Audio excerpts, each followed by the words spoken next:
জানো তো, এই রকম পরিবেশ উপভোগ করাও ভাগ্যের ব্যাপার। এরকম সুন্দর একটা প্রাকৃতিক পরিবেশে সময় কাটানো যে কত শান্তির, সেটা শুধু যারা নেচার প্রেমী তারাই বুঝতে পারবে। আজকে এই অল্প একটু সুখ আমার ঝুলিতে এসেও পড়েছিল, তাই কিছুটা সময় কাটিয়ে নিলাম। এখানে পিকু সকাল সকাল পড়তে চলে এসেছিল, প্রায় তখন 7টা বাজে।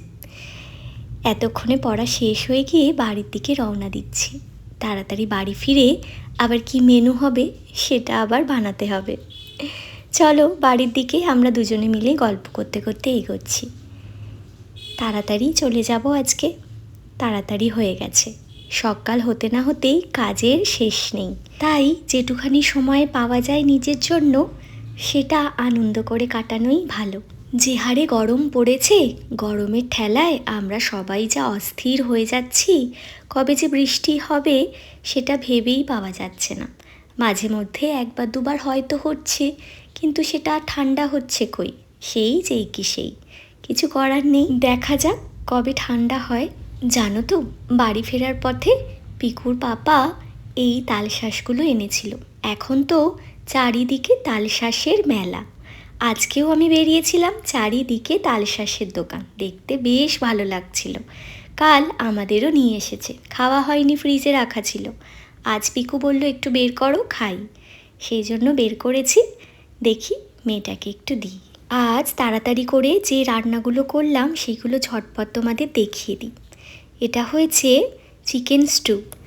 এটা পিকুর পাপার জন্য, কারণ এ যা গরম পড়েছে, এই গরমে বেশি তেল মশলা দিয়ে সে আবার খাওয়া পছন্দ করে না। সেই জন্য আলাদা করে এতে একটু গাজর, পেঁপে, অল্প আলু দিয়ে করে দিয়েছি। আর এটা পিকুর জন্য। পিকু আবার একটু মশলা দিয়ে খেতে পছন্দ করে, তবে খুব একটা বেশি মশলা দিইনি, অল্প মশলাতেই রান্না করেছি। করে ওর একটু বেশ লাল লাল দেখতে হবে, সেটা খেতেও বেশি পছন্দ করে, তাই এটা বানানো। তাই আমাকে দুটো আলাদা আলাদা করতে হলো। রান্না প্রায় শেষ হয়ে গেছে, এবার খেতে দেওয়ার পালা। এর মধ্যে একটু ধনেপাতা দিয়ে দিলেই রেডি হয়ে যাবে পিকুর চিকেনটা। আর আমার জন্য কি করেছি, আমার জন্য আজকে একটা অন্যরকম রেসিপি করেছি।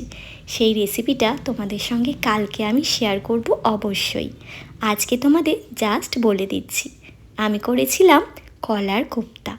অনেক দিন বানাবো করছি, কিন্তু যা গরম পড়েছে বানানোই আর হচ্ছিল না। তাই ভাবলাম কলাগুলো কেনা আছে, সেগুলো শুকিয়ে যাবে, তাই আজকে করে নিই। তোমাদের সঙ্গে গল্প করতে করতে আমার রান্নাটা হয়েই গেল। এবার খেতে দেওয়ার পালা। চলো ঝটপট পরিবেশন করে দিই। আর আজকে আমার সারাদিনের কিছু কিছু ছোট ছোট মুহূর্ত তোমাদের সঙ্গে শেয়ার করলাম।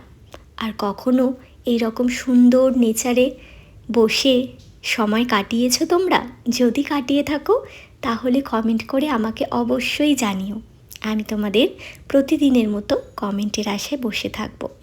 তোমাদের সঙ্গে গল্প করতে আমার ভীষণ ভালো লাগে, আর তোমরা যা সুন্দর সুন্দর কমেন্ট করো, আমি তার জন্য নতুন নতুন ভিডিও বানাতে অনেক উৎসাহ পাই। গল্প তো অনেক থাকবে, গল্পের শেষ নেই, তাই আজকের মতো বিদায়।